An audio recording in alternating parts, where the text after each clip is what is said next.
Bismillahirrahmanirrahim. Assalamualaikum warahmatullahi wabarakatuh.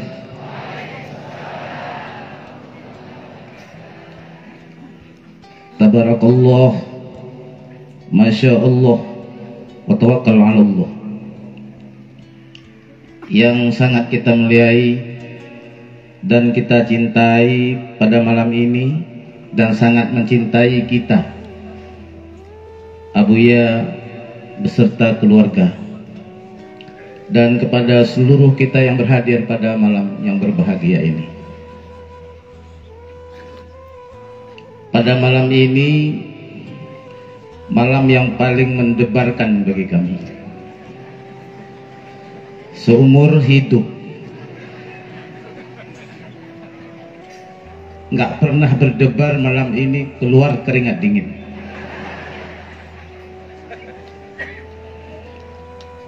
Tapi karena batin mencintai guru, mahabbah yang tak terhingga, cinta yang tak terukur, rindu yang sangat dalam, jangankan ini, lebih dari ini siap untuk dilakukan. Saya membuat tema malam ini dalam sayembara ini, kenapa dan mengapa ajaran tasawuf dan kesufian diangkat oleh Abuya. Ini punya dasar yang kuat. Setelah Abuya meneliti, melihat, memperhatikan di akhir-akhir abad ini, Islam terpuruk, agama non-muslim maju, umat Islam seperti bingung, orang-orang kafir seperti sangat cerdas. Kenapa? Abuya melihat ada yang salah dengan umat Islam. Umat Islam diberikan kekuatan, tapi di mana kekuatan itu? Al-Islamu ya'lu wa la yu'la alaih. Islam itu tinggi dan tidak ada yang melebihi ketinggian Islam itu sendiri. Salahnya adalah di saat umat Islam tidak berada di dalam agama yang kafah. Di dalam Al-Quran surat Al-Baqarah ayat 208 Allah mengatakan, Bismillahirrahmanirrahim, Ya ayyuhalladzina amanu udkhulu fis-silmi kaffah. Hai orang-orang yang beriman, masuklah kamu ke dalam Islam. Hal keadaan Islammu itu adalah kafah, sempurna. Apa makna sempurna? Zahirmu Islam, batinmu juga Islam. Tapi terlihat umat Islam yang ada pada akhir zaman tidak lagi yang seperti itu.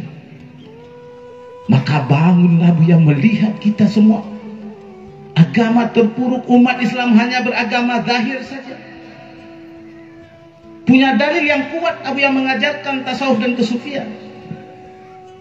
Surat Al-Imran ayat 103 Allah berfirman, wa'tasimu bihablillahi wa jami'an la wa'tasimu bihablillahi jami'an wa la tafarraqu.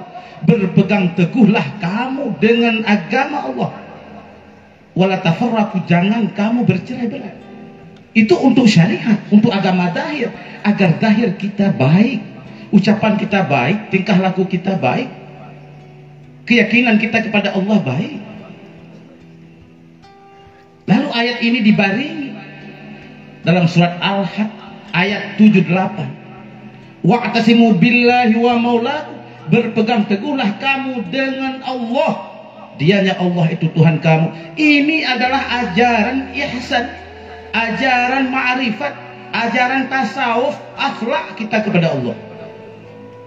Untuk dapat memperbaiki nafsu, untuk bisa bermurakabah, berjinak-jinak dengan Allah, untuk bisa kita fana di hadapan Allah, tidak lain ajarannya adalah hakikat. Maka Abuya dengan segenap jiwa raga beliau, kecintaan beliau terhadap umat, beliau menghadapi segala rintangan dan tantangan untuk menyampaikan dakwah tasawuf ini.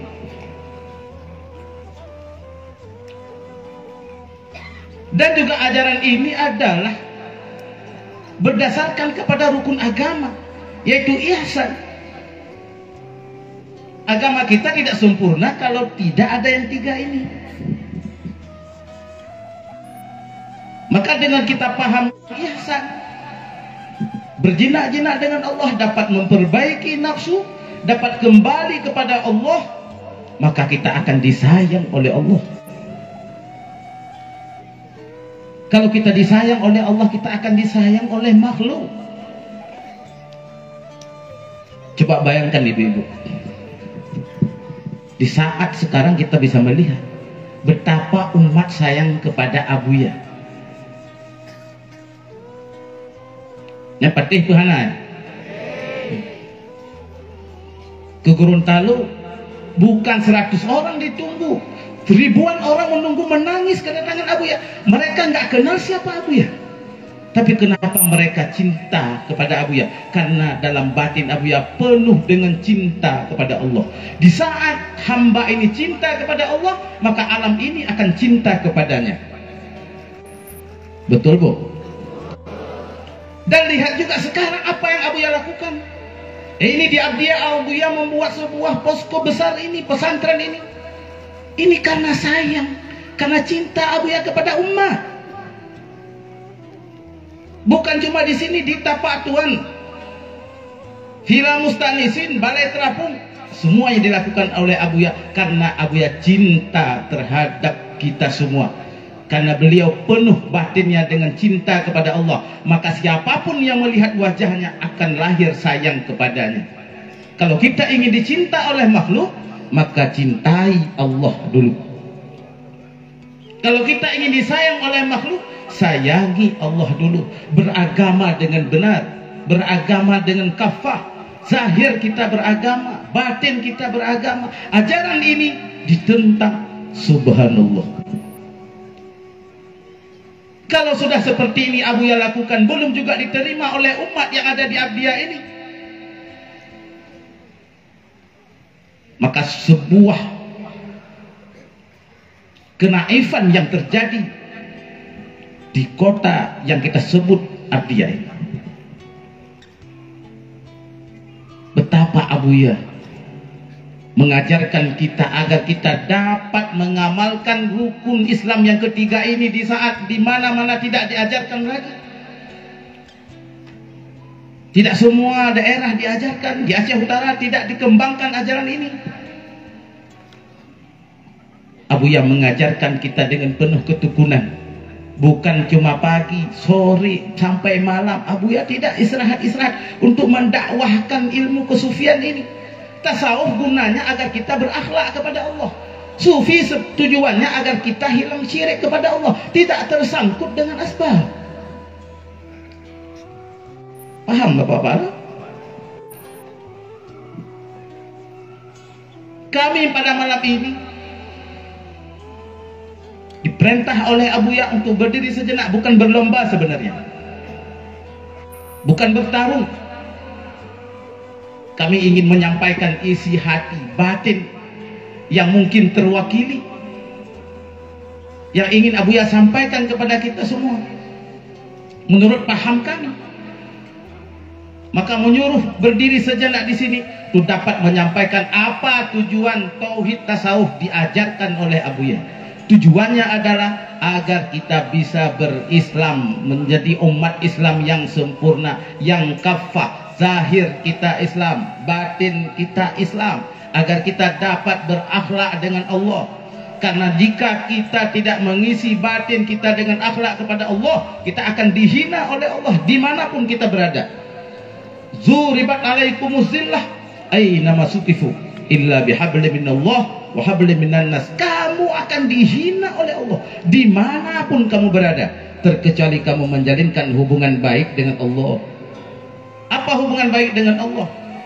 Dapat bermurakabah, dapat kamu bertajalli Allah dalam batin, dapat mensyukuri nikmat, dan kamu akan dihina juga, dan kamu juga akan dihina kalau kamu tidak berbagus gaul dengan makhluk.